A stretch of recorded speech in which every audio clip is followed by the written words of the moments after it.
நமச்சிவாய வாழ்க. நாதந்தாள் வாழ்க. இமைப்பொழுதும் என் நெஞ்சில் நீங்காதான் தாழ்வாழ்க. வாழ்க வளமுடன். அனைவருக்கும் இனிய வணக்கங்கள். நிகழும் ஸ்ரீ மங்களகரமான சோபகிருது ஆண்டு பிப்ரவரி மாதம் 13ஆம் தேதி செவ்வாய்க்கிழமை அன்று சதுர்த்தி திதியில் உத்திரட்டாதி நட்சத்திரத்தில் சித்தம் நாமயோகத்தில் வணிசை கர்ணத்தில் அமிர்தயோகம் கூடிய நன்னாளில் இந்த சீர்மிகு மாசி மாதம் பிறக்கிறது. நவ கிரகங்களின் அதிபதியான சூரிய பகவான் கும்பராசியில் சஞ்சாரிக்கும் காலம்தான் மாசி மாதம் என்று அழைக்கப்படுகின்றது. தமிழ் மாதங்களில் 11வது மாதமான மாசி மாதத்தில் மாசி மக விரதமும் மகா சிவராத்திரி விரதமும் கடைபிடிக்கப்படுவது விசேஷம். மாசி மாதத்தில் பௌர்ணமி நிறைந்த மக நட்சத்திர நாளில் கொண்டாடப்படும் விரதம் மாசி மகம். சிவபெருமானுக்கு மாசி மாதத்தின் தேய்பிறை சதுர்த்தசி நாளின் இரவில் கொண்டாடப்படும் விரதம்தான் மகா சிவராத்திரி. பிறக்க போகும் இம்மாதம் உங்கள் வாழ்வில் வளமும் நலமும் செல்வ செழிப்பும் பெற்று புதிய வாய்ப்புகள் புதிய வெற்றிகளுடன் மங்களகரமாக அமைய எல்லாம் வல்ல இறைவனை உளமாற வேண்டி விரும்பி கேட்டுக்கொள்கிறேன்.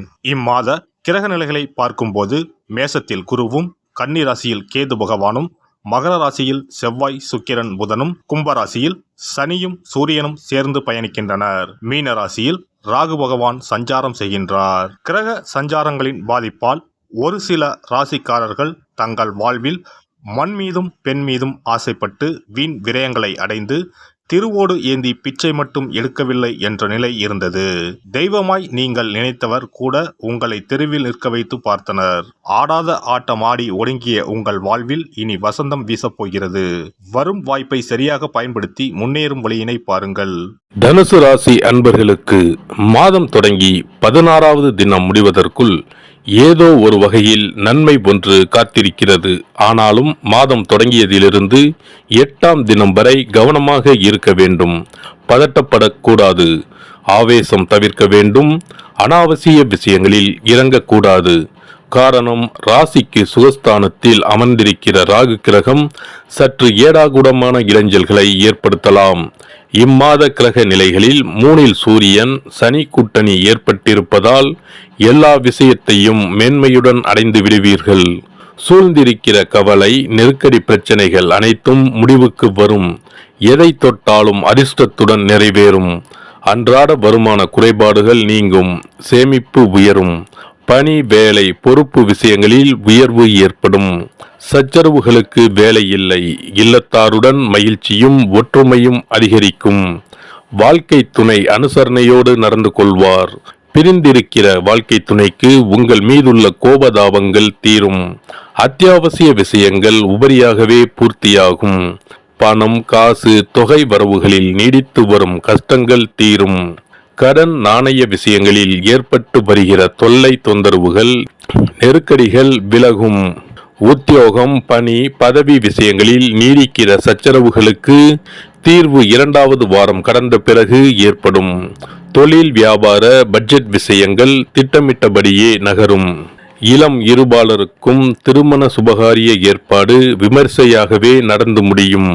இம்மாத 1, 9, 16, 24, 29வது தினங்களில் ஆடம்பர சௌகரிய மேன்மைகளும் எதிர்பாராத பரிசு பண திடீர் ஆதாய உபரி லாபங்களும் பொன் பொருள் சேர்க்கைகளும் சொத்து பத்து சார்பான அனுகூல மேன்மைகளும் கிடைத்து சுகமாக நகரப்போகிற மாதம் இது. மன வாழ்க்கை வகையில் சங்கடம் தொடர்ந்தாலும் நல்ல முடிவு ஏற்படும். விருப்பப்பட்ட உயர்கல்வி அமையும். சொந்த நிலபுலன்களை மீட்டெடுத்து விட இருக்கிறீர்கள். தெரிந்த விஐபிக்களால் ஆதரவு காத்துள்ளது. வியாபாரிகளுக்கு வியாபாரத்தை அபிவிருத்தி செய்வதற்கு ஏற்ற மாதம். புதிய கிளைகளை திறப்பதற்கும் புதிய துறைகளில் முதலீடு செய்வதற்கும் தகுந்த நேரம் இது.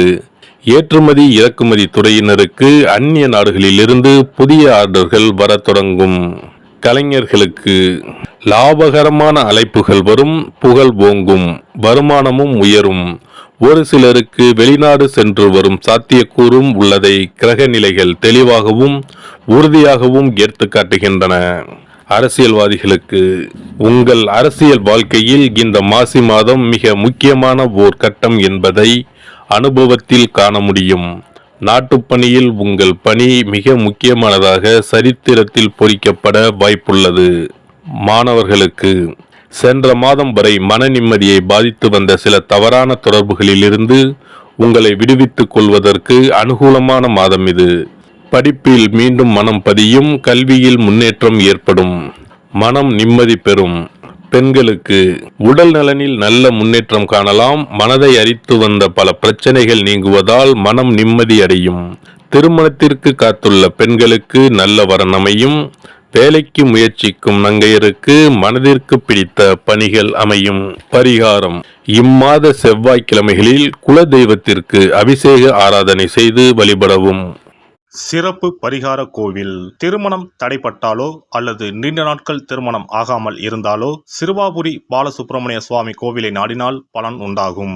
நம் பிரார்த்தனை நிறைவேற சிறுவாபுரி முருகன் கோவிலுக்கு தொடர்ந்து 6 வாரமும் ஏதாவது ஒரு கிழமையில், அதாவது 6 வாரமும் முதல் வாரம் வந்த கிழமையிலேயே தொடர்ந்து அடுத்த 5 வாரமும் வர வேண்டும். வரும் நேரமும் ஒரே மாதிரியாக இருக்க வேண்டும். காலை என்றால் ஒவ்வொரு வாரமும் காலையிலே வர வேண்டும். மாலை என்றால் ஒவ்வொரு வாரமும் மாலையிலே வர வேண்டும். திருமணம் ஆக வேண்டிய நபர் 6 வாரமும் வாரம் ஒரு நாள் என்று 6 தடவைகள் தொடர்ந்து வந்து சிறுவாபுரி பாலசுப்பிரமணிய சுவாமியை வழிபட திருமணம் விரைவில் அமையப்பெறும். திருமணம் ஆக வேண்டி ஆண்டவனிடம் பிரார்த்திக்க வருபவர்கள் வள்ளி மணவாள பெருமானுக்கு அர்ச்சனை செய்து வர வேண்டும். 6வது வாரம் 6 அர்ச்சனைக்குரிய பொருட்களுடன் வந்து மரகத விநாயகர், மூலவர், வள்ளி மணவாள பெருமான், அண்ணாமலையார், உண்ணாமுலையம்மை, ஆதிமூலவர் ஆகிய தெய்வங்களுக்கு அர்ச்சனை செய்ய வேண்டும். வள்ளி மணவாள பெருமாள் சன்னதியில் தரும் மாலையை திருமண மாலையாக எண்ணி அணிந்து 6 முறை ஆலயத்தை சுற்றி வர வேண்டும். பின்னர் மாலையை வீட்டிற்கு எடுத்துச் சென்று திருமணம் நடைபெறும் வரை பாதுகாத்து வணங்கி வர வேண்டும். திருமணம் முடிந்ததும் தம்பதி இத்தலம் வந்து 6 தெய்வ சந்நிதிகளுக்கும் அர்ச்சனை செய்து பழைய மாலையை கோவிலில் உள்ள மரத்தில் கட்ட வேண்டும். திருமணம் தவிர மற்ற வேண்டுதல்களான வீடு, பிள்ளை பேறு, செல்வம், நோய் நிவர்த்தி ஆகியவை பெற வருபவர்கள் மேற்படி முறைப்படி 6 வாரமும் மூலவர் சன்னதியில் அர்ச்சனை செய்து வர வேண்டும்.